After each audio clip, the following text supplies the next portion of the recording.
What's up YouTube, Mark back here with yet another video. So today, I just want to say that I have had a weird morning. So earlier today, I was basically like looking back and I was looking back at some of the old sets of photographs that I had done, just from years ago, like, just kind of going back, looking and checking things out or whatever. And I happened to be coming across several different old sets of my photographs, and I was just absolutely mortified. Yeah, they were that bad. And so what I saw, I started thinking, I was like, oh my God, it's just like, what would I have told myself back then? What would I have done to make sure that that travesty didn't happen, right? Because honestly, I can't ever see myself taking those photographs, editing those shots the way I did, and then going, yep, those are great. I'm gonna put those out into the world and let everyone and their mama see them. At least now. I couldn't see myself doing that now, but back then I thought they were fantastic.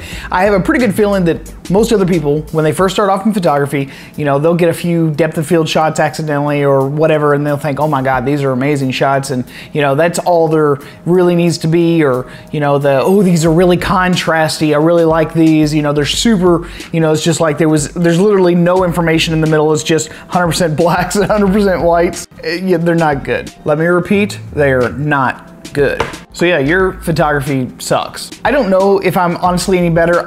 I think that I am. I feel as though, the older you get, the more experience you have, the more exposure that you have to your gear, equipment, understanding the concepts behind, lighting, shadows, composition. Your skill set does in fact get better. But at the time that you take the photographs, you think they're just off the hook amazing. You think that they are just absolutely the best thing since sliced bread. And I hate to report, but they're not. Now, I'm not saying that you suck. I'm not saying that your, drive and your passion and your imagination and all that kind of stuff. I'm not saying any of that sucks.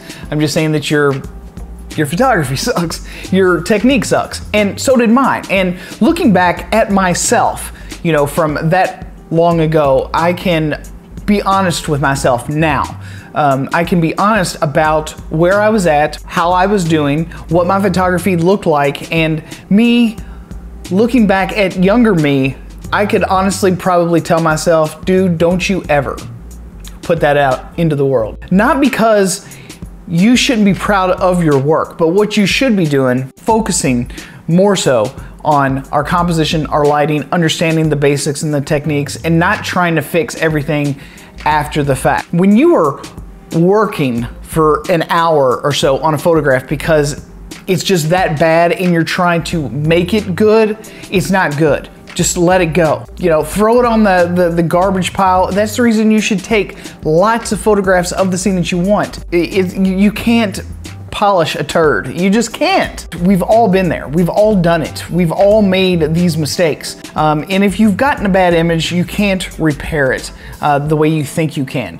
Take a good shot from the very beginning. And if you have a specific drive, if you want to do street photography, if you want to do portraiture, if you want to do landscapes, go to websites like 500pixels.com. I praise that website because there are some of the best photographers that have got catalogs and years of just amazing photography on that website. Now, to a certain extent, it's gonna make you feel really bad about yourself as a photographer because they really are that good. There are some amazing artists on that website, but you should follow them and see what they're doing and try and dissect their photograph. And when you find a photograph there that just strikes you, it really speaks to you, you should go, what is it about this photograph that's just blowing my mind right now? Like, what is it?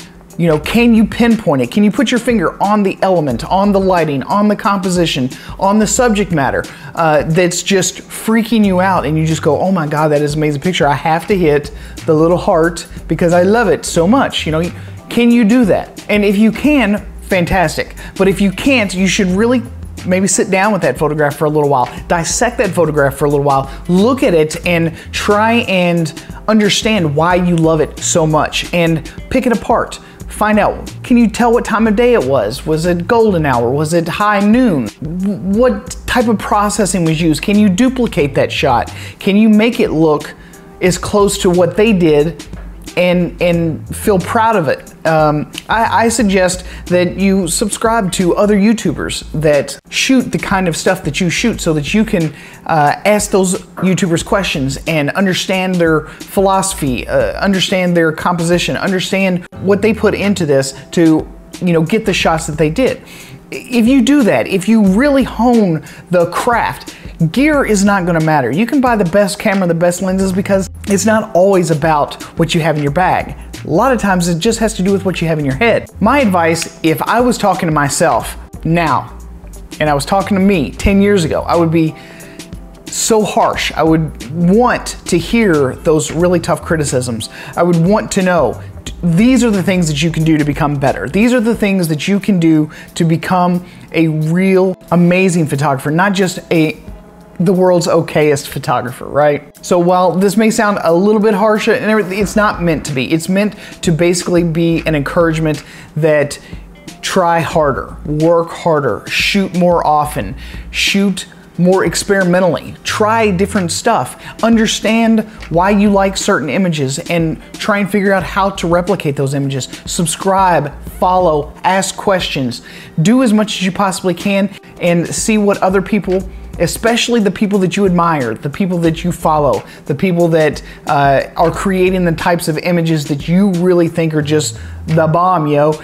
Ask them, say, man, you know, what do you think about this photograph? And you know, what could I do to make it better? Stuff like that. So that's all I've got for you guys today. Like I said, I don't want this to be a Debbie Downer video or anything. I want it to be an encouragement to those that are maybe struggling with their photography, or think that they've hit a ceiling or a brick wall and they can't go any further, or they've just got something else that they're wanting to try out and they're not really for sure. Ask questions. Ask a lot of questions. So at any rate, guys, thanks so much for stopping here at the Photo Video Show. I'm your host, Mark Puckett, and I will see you guys again on the next one. Peace.